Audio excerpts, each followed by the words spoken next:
So please welcome Donald Trump Jr. and Omid Malik and our moderator, Sky's Yelda Hakim.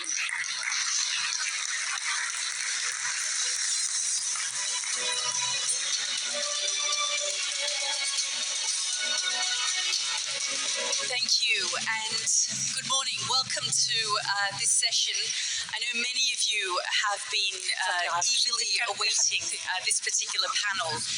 My guests don't need much of an introduction, but I'm going to give you one anyway. And this really is an opportunity to discuss how the economic and political landscape is changing in the United States as well as here in the Middle East, but also a chance to discuss how diplomacy is shaping investment opportunities. I just want to begin with a question to you both about 1789 Capital.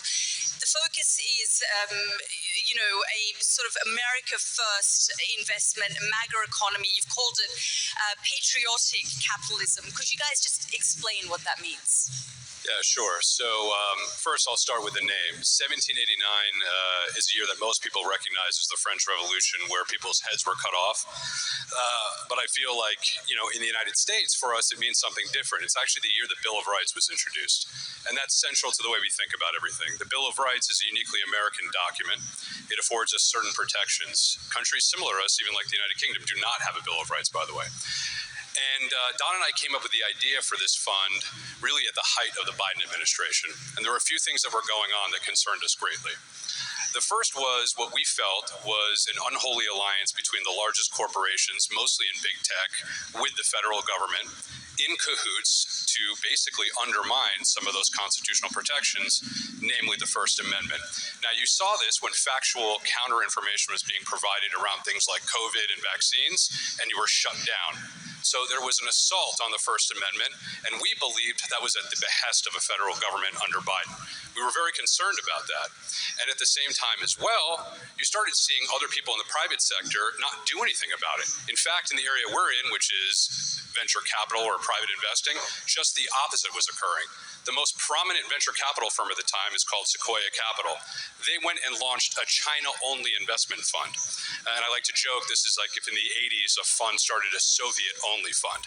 So this was kind of the backdrop into where we found ourselves, and Don and I weren't going to take it. We wanted to do something about it, and so we started 1789. Is the sort of background to this also driven by this rivalry and competition and threat coming from China? I think 100%. The world has realized where China stands. I think when you look at the alliances that we're talking about, even on this very stage, countries coming together to solve major conflicts around the world, I think that's fundamentally important. China has acted as an actor for themselves. I think the number one thing that we've realized over the last 4 years in the prior administration was that a weak America by itself is not just bad for America, it's bad for the entire world. We've seen the conflicts arise, we've seen the wars break out. I think in my father's first 9 months, he solved 7 or 8 wars that, honestly, the average American didn't even know was occurring. He was criticized by many during the primaries for saying all he wants to do is stop the death.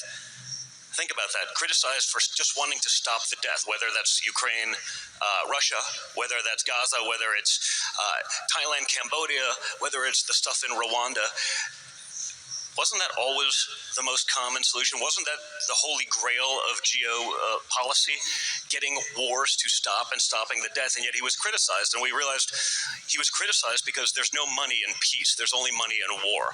And so trying to be the guy that solves that, I guess, puts a target on your back, because a lot of powerful entities have profiteered very much from that. And so we wanted to make sure that we created something that hasn't existed in a while, and we saw that yesterday in the opening ceremonies here. Justice. Justice is a great idea, but it has not been weighed equally. Justice has been weaponized. It has been benefited, to one side only. And a big part of that can't just come from government and governmental entities. We actually have to do that in the private sector as well. One without the other doesn't work. And so that was a big focus.